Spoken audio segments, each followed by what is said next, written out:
What's going on, guys?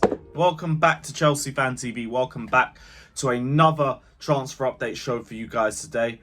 Probably the first one in ages where we don't have to mention the hideous twins Mount and Havertz. We are moving forward. We are moving into a new era at Chelsea Football Club. Plenty of players still leaving. Plenty of players still set to leave. Still some players that we're interested in bringing into the club. We're going to delve into all of that in today's video. So guys, hit the like button, subscribe if you haven't done so already. Hit that bell notification button as well. So whenever we drop any content, any updates, anything, you guys will be the first to know. So hit that bell notification button as well and check out my personal channel, Carefree Lewis G. Link is in the title or in the description or both. But yeah, follow, like, subscribe. Let's get into it. There's plenty to get into today. We're going to be talking about Pulisic, Lukaku, Gallagher. I think there's a bit on Dybala, Caicedo, Cucurella. There's a lot to get into. In today's video. So stay tuned. Stay tuned. We're going to start off with the clear out. Christian Pulisic is now the next player on the chopping block. He has got a here we go to AC Milan. He's got the move that he's asked for. I think AC Milan's a good move for him. Slower league. Probably suits someone who has been as injury prone as Pulisic has been for the last few years. It's a shame it didn't work out. I don't really see him as toxic or anything like that. Yeah, he did drop that dodgy book and everything, but I felt like that was more digs against Tuchel than digs against Chelsea, and Tuchel isn't really Chelsea. So, yeah, I mean, Project Restart Pulisic will never be forgotten. Unbelievable footballer. Such a good player. He looked like the Hazard regen that we had been waiting for, but that injury in the FA Cup final just killed him. Came back and then was just never really the same player. More injuries continued to take confidence away from the player, and over the last year or two, he's looked like a shell of the player that we've seen at the start of his Chelsea career. Doesn't seem to be confident taking players on or getting into 50-50s or duels like that. And when you're a direct winger, you need to be fearless and you need to be willing to take those risks. He just didn't have that in his game anymore. I think a fresh start will do him well. I don't really think he was a virus for Chelsea. Doesn't come with an intolerable stan base like some other players are that just left Chelsea. So yeah, best of luck in Milan. Link up with Loftus-Cheek and Giroud. I get to see the Giroud and Pulisic link up again. It does feel like we're back in 2020, doesn't it? Yeah, best of luck. Best of luck to Christian Pulisic, and yeah, screw Inter. So big up to AC Milan. On to Conor Gallagher. Tottenham apparently really like Conor Gallagher, according to Alistair Gold. Now, the last time clubs were looking at him, and Spurs were included, Chelsea wanted 50 million for him, so I'd be expecting the same sort of amount for him, especially with our firm history of dealing with rival clubs, as you saw with the Havertz transfer and the Mount transfer as well. See how serious they are. If they want to drop 40 to 50 million, go for it. As much as I don't really rate Conor Gallagher too tough. I'd give him a second season because he doesn't have a lot of ego in him. I feel like he's Mount without the PR or the ego. So to me, I don't mind him being depth, but I don't really rate his ability personally. I think he's all athleticism, no technical ability.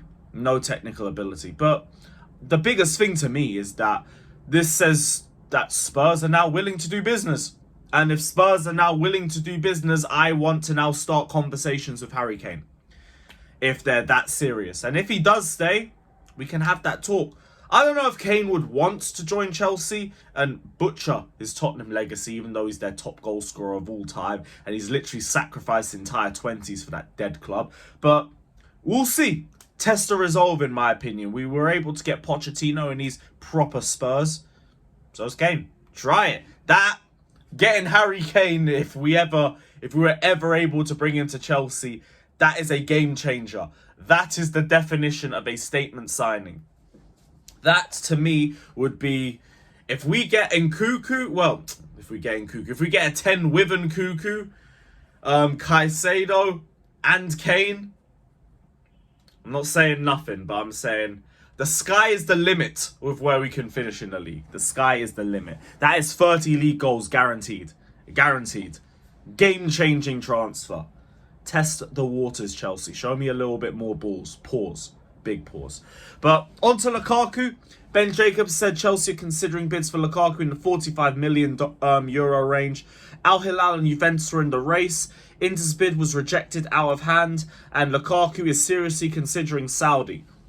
Again, I like Chelsea's resolve here, but I don't really believe Lukaku's seriously considering Saudi. I think his number one push is Inter Milan, and I believe they're both still trying to test our resolve. Inter keeps saying they'll see what happens later on in the window. I think they're just hoping the price tag goes down. Let's say Lukaku maybe doesn't turn up to training or something, or I don't know, other clubs just don't come in and reach the valuation, and then me maybe get a bit more desperate towards the end of the window. I think this whole Lukaku transfer is just a giant test to resolve.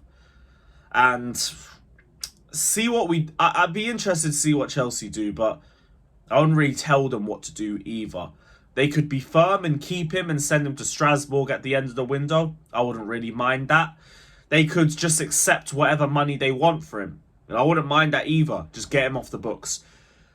It's in Chelsea's hands. Whatever they choose to do is whatever they choose to do, but we've been bent over by this guy for years, and I hate it. I hate it, man. On to Caicedo. Chelsea refused to meet Brighton's demand of 100 million for him, which I understand. But I, again, don't think Brighton are asking for that. I think they're just reporting that. The whole reason why Caicedo even signed a new contract with them was because there was an agreement that if they got around 80 to 90 million for him, they would accept. I think the problem with Chelsea is the payment scheme in terms of how much we're going to pay the money for them, but I don't think Brighton are actually asking for 100 million. And if they were, I wouldn't blame Chelsea for walking away, because that is way too much. But they would be lying to Caicedo if that was the case, and they would be giving themselves a very bad look towards potential young players who would want to use them as a stepping stone. So I don't really believe it. I've said before in past videos, I think this is like the whole Mount to United situation where we were like, we want 70 million, but in reality, we're going to accept 55 to 60. We're just trying to push you up there. Because if we say outright we just want 55 million, you're going to bid 45 or 40 million. And that's just going to long things out. So give it time. Give it time. People are panicking with Caicedo, but there's no real reason to panic right now. See what happens. Let time pass on this one. Last but not least, Cucurella wants to stay and fight for his position under Pochettino. He's currently in pre-season training with Newcastle and Atletico Madrid showing interest. And fair play to Cucurella. He's been terrible last season, but I think both left backs are poor. Cucurella had off-the-field issues and was in his first season. Like, he had heavy tonsillitis, lost a considerable amount of weight.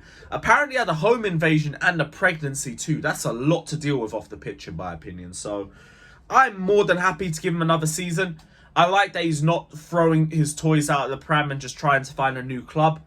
Stay and fight for your spot. Best of luck to you, Cucurella. Best of luck to you. But guys, let me know your thoughts down in the comment section below. It's been the end of yet another transfer video. Like, subscribe, and as always, up the Chelsea.